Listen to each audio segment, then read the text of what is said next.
the quiet suburbs of Northwood, a case unfolded that would later vanish as if it never happened. It began on an ordinary Tuesday morning.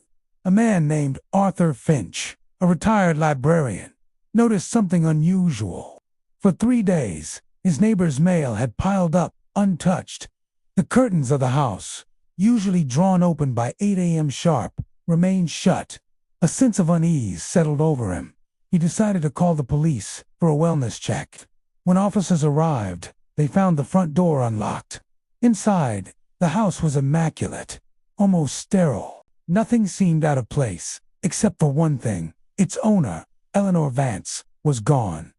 There were no signs of a struggle, no forced entry. Her car was in the garage, her purse on the kitchen counter, wallet and keys still inside. It was as if she had simply evaporated. The initial investigation was textbook. Police canvassed the neighborhood, but no one had seen or heard anything unusual. They interviewed Eleanor's few known relatives and friends, who described her as a quiet, predictable woman with no known enemies. She was a freelance accountant who worked from home, a creature of habit. Her sudden disappearance was completely out of character. The lead detective, a seasoned officer named Miller, felt a growing frustration. The case was a perfect void, no clues, no motive, no suspect. He noted in his log that the house felt staged, too clean, too orderly. It was a detail that would stick with him for years. Days turned into weeks. The local news ran a few segments on the missing woman, but with no new leads. The story quickly faded from the public eye. The police department scaled back its resources, and Eleanor Vance's case file was moved from the active desk to the cold case cabinet. For Detective Miller, however, it remained an open wound. He would periodically pull the file, rereading the sparse notes, hoping a new perspective might reveal something he'd missed. He was particularly bothered by the absence of digital footprints. Eleanor's phone and computer were at her house, but their recent activity was suspiciously blank. No calls, no texts, no browsing history for the 48 hours before her disappearance was reported. It was as if she had been digitally erased before she physically vanished. Years passed. Miller retired, but the Vance case never left him. One afternoon, driven by a nagging curiosity, he decided to visit the Northwood Police Department, Spreckett's archive, to look at the physical file one last time. He greeted the clerk, a young officer who didn't recognize him, and requested the case file for Eleanor Vance, missing since 2011. The clerk typed the name and case number into the system. After a few moments of searching, she turned back to him with a confused look. According to the department's digital records, no such case existed. There was no file for an Eleanor Vance, no report of a missing person from that address.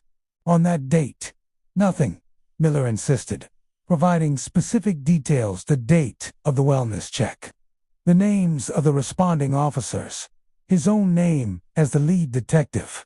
The clerk did a more thorough search. Still nothing. It wasn't just that the case was old or archived. It was that, according to the official system, it had never been opened in the first place. A chill ran down Miller's spine. A case doesn't just disappear. Files can be misplaced, but a complete erasure from a digital database, that requires deliberate action. He asked the clerk to check the physical archives, the old paper records stored in the basement. Maybe a hard copy still existed. Reluctantly, the clerk agreed. An hour later, she returned, empty-handed. The shelf where the 2011 cold cases should have been was there, but the box for Eleanor Vance's file was gone. The space was empty. Perplexed and deeply unsettled, the retired detective decided to track down his old partner, Sergeant Davis. He found him running a small security business. When Miller brought up the Eleanor Vance case, Davis's reaction was strange. He claimed to have only a vague memory of it, dismissing it as just another dead-end missing persons case from long ago. But Miller saw a flicker of something in his eyes: recognition, and maybe even fear. He pressed him, explaining how the file had been completely expunged from the records. Davis became defensive, telling Miller he should just let it go, that some things are better left buried. His evasiveness only confirmed Miller's suspicions. Someone had intentionally wiped the case clean. Driven by a new sense of purpose, Miller started his own private investigation. He was no longer just looking for a missing woman. He was chasing a ghost in the system. He went back to Northwood, to the house where Eleanor Vance once lived. A new family lived there now, blissfully unaware of its history. He spoke to Arthur Finch, the neighbor who had first called the police. Finch, now much older, remembered the incident clearly. He even had a small notebook where he jotted down the date and time of his call. He had a tangible piece of evidence that the event had, in fact, happened. Finch's memory was the first anchor of proof Miller had found. It wasn't a police record, but it was a start. It proved he wasn't misremembering. His investigation then led him to a retired records clerk who had worked at the department back in 2011. After some coaxing, she admitted something unsettling. She recalled a directive that had come down from high up, long after the Vance case went cold. It was an unusual order to decommission certain old case files. The process was handled discreetly by a special unit, not the regular records staff. The files were not archived. They were to be permanently removed. She remembered the Vance file being on that list because she had found the lack of resolution in the case so strange. She never questioned the order, assuming it was some kind of high-level administrative cleanup. But she never forgot it.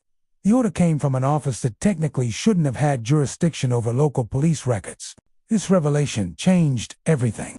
The disappearance of Eleanor Vance was not a simple missing persons case that went cold. It was a case that someone powerful wanted to be forgotten. Miller began to look into Eleanor's background again, this time digging deeper than the police ever had. The public record showed she was a simple accountant. But what if that was just a cover? He focused on the companies she worked for as a freelance accountant. Most were small, local businesses. But one stood out, a holding company called Argent Solutions. It had a sparse public profile and seemed to be a subsidiary of a much larger, more powerful corporation involved in government contracts. As Miller dug into Argent Solutions, he hit a wall of digital silence. The company's online presence was scrubbed clean, its records sealed. It was the same pattern he'd seen with Eleanor's personal devices. Professional, thorough erasure. He realized that Eleanor wasn't just an accountant. She was likely involved in something far more sensitive. Perhaps she had discovered something she shouldn't. Have a financial discrepancy, an illegal transaction, and, for that, she wasn't just made to disappear. The entire memory of her existence, at least in an official capacity, was targeted for deletion. Her disappearance wasn't the crime, it was the cleanup. The final piece of the puzzle clicked into place, not through a database, but through an old photograph. Miller had obtained a box of Elena's family photos from a distant cousin. Sifting through them, he found a picture from a company picnic years before her disappearance. In the background, partially obscured, was a man he recognized, who was a high-ranking executive from the parent corporation of Argent Solutions, a man with deep political connections. And standing next to him, engaged in a quiet conversation, was Eleanor Vance. She wasn't just an anonymous freelancer. She was in their circle. The implications were staggering. Whatever she knew, it was important enough to warrant a cover-up, so completed a race to police investigation from history. The retired detective now understood the truth. He would never be able to prove it in a court of law. The evidence was gone, deliberately destroyed by people with the power to rewrite official records. All that remained was his investigation, a collection of memories, conversations, and a single photograph. The case of Eleanor Vance was never solved, because according to the official story, it never even happened. It exists now only in the whispers of those who remember, a chilling testament to the fact that some truths aren't just buried, they're completely erased. Thanks for watching. If you found this story intriguing, follow our channel for more investigations into the unknown.